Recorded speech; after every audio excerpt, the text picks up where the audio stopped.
भारत की पहली क्लोन गाय गंगा के भ्रूण से जन्मी बछड़ी। रंग लाई वैज्ञानिकों की मेहनत, एनडीआरआई करनाल ने रचा इतिहास।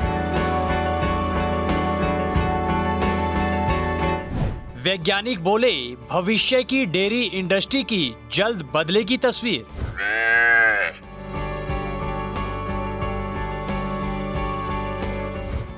देश के दूध सेक्टर में एक बड़ी उपलब्धि सामने आई है। हरियाणा के करनाल में स्थित राष्ट्रीय डेयरी अनुसंधान संस्थान यानी एनडीआरआई के वैज्ञानिकों ने पशुपालन और दूध उत्पादन की दुनिया में इतिहास रच दिया है। पहली बार क्लोन तकनीक से तैयार की गई गाय गंगा के अंडाणुओं से दूसरे मादा पशु ने एक स्वस्थ बछड़ी को जन्म दिया है। वहीं इस कामयाबी ने पशु प्रजनन में मल्टीप्लिकेशन यानी एक उच्च नस्ल की गाय से कई पशुओं को जन्म देने का रास्ता खोल दिया है। लिहाजा अब एक गाय के गुणों को कई नए पशुओं में दोहराया जा सकेगा, जिससे डेयरी सेक्टर में न सिर्फ दुग्ध उत्पादन बढ़ेगा बल्कि बेहतर नस्लों की क्रांति भी आएगी। हमने जो है टेक्नोलॉजी को एक स्टैंडर्डाइजेशन अच्छे से कर लिया है क्लोनिंग की। आप जानते हैं कि हम एनिमल को क्लोन कर सकते हैं। क्लोन के बाद एक ओवम पिकअप होता है कि लाइव एनिमल्स के अंदर, जैसे कि हमारी जो गाय हैं उनको हमारे स्लॉटर सभ्यता नहीं है और ना होता है, तो उस गाय से हम oocyte को निकाल करके बाहर से मैच्योर करके लाइव एनिमल से, क्योंकि स्लॉटर करने के लिए अगर ओवरी निकालना होगा तो स्लॉटर करना पड़ेगा, तो हमें स्लॉटर ना करके उसको लाइव एनिमल को अंडे निकाल करके बाहर मैच्योर करके और फिर मदर नोट्स में डाल करके और हम बच्चे पैदा करते हैं। तो एक क्लोन जो हमने गंगा बनाई थी आज से लगभग मार्च 2023 में, वो अभी मैच्योर हो गई थी 18 महीने पहले। 18 महीने पे हमने उसके अंडे निकाल लिए। अंडे निकालने के बाद उसको बाहर मैच्योर करके हमने बहुत सारे एनिमल में उसको ट्रांसफ़र किए थे और अभी एक बच्चा हो गया। तो क्लोन एनिमल का oocyte निकाल करके हमने गाय जो गंगा को क्लोन किया था उसको भी हमने मल्टीप्लाई किया। तो ये हमारा, इससे हमने वैसे नॉर्मल करते तो कम से कम 48 महीने लगते, ये हमने 36 से 38 मंथ में ही 2 जनरेशन पैदा कर सकते। वहीं इस बड़ी उपलब्धि पर एनडीआरआई के निदेशक डॉक्टर धीर सिंह ने खुशी जाहिर की है और संस्थान के सभी डेयरी वैज्ञानिकों को बधाई भी दी है। उन्होंने कहा कि हमारी ये तकनीक भविष्य के लिए बेहद उपयोगी साबित होगी और ये तकनीक पहले की तुलना में ज्यादा कुशल, ज्यादा तेज और नैतिक रूप से सुरक्षित भी है।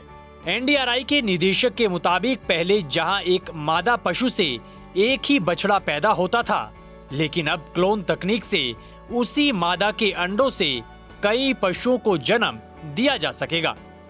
इतना ही नहीं, इस प्रक्रिया में समय भी काफी कम लग रहा है।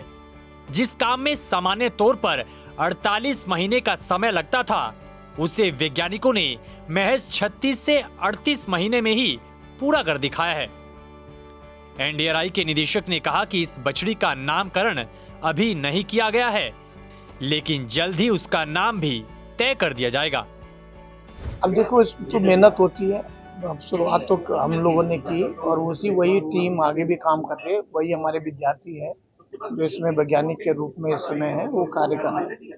किसानों को कितना लाभ देते हैं सर पशुपालन? अगर पशु का देखो, आप अगर किसानों के आप सीधी सी मानते हैं कि अगर 1 किलो दूध दे रही है कोई गाय, यार उसका अगर आप 300 ग्राम भी बढ़ा देते हैं तो 1 किलो 300 ग्राम हो गया। महीने में आप ले लो कि ये सब मतलब है कि 9 किलो 10 किलो दूध बढ़ गया। और अगर 50 रुपए किलो भी दूध आज के डेट में है तो 500 रुपये बढ़ गया। तो एक किसान को एक गाय से केवल 300 ग्राम दूध बढ़ने से इतना हो जाता है, फायदा हो जाता है। तो अगर ये तो डबल बनेगा, तो डबल करेगा। तो किसान भाई से यही है कि वैज्ञानिक तौर तरीके अपनाएं, अच्छी नस्ल अपने पास रखें।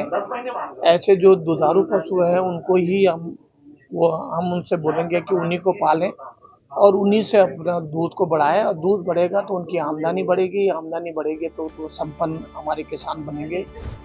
बहरहाल क्लोनिंग के क्षेत्र में भारत पहले ही उल्लेखनीय मुकाम हासिल कर चुका है और अब मल्टीप्लिकेशन तकनीक ने इस यात्रा को एक नई दिशा देने का काम किया है। एनडीआरआई करनाल की ये उपलब्धि सिर्फ देश ही नहीं बल्कि वैश्विक स्तर पर भी वैज्ञानिकों का ध्यान अपनी ओर खींच रही है। लिहाजा ये कामयाबी भारत को डेयरी विज्ञान की दुनिया में और ऊंचाइयों पर पहुंचाने की दिशा में मील का पत्थर साबित हो सकती है। करनाल से संवाददाता नमनदीप सिंह के साथ अतुल वर्मा, PTC न्यूज, हरियाणा।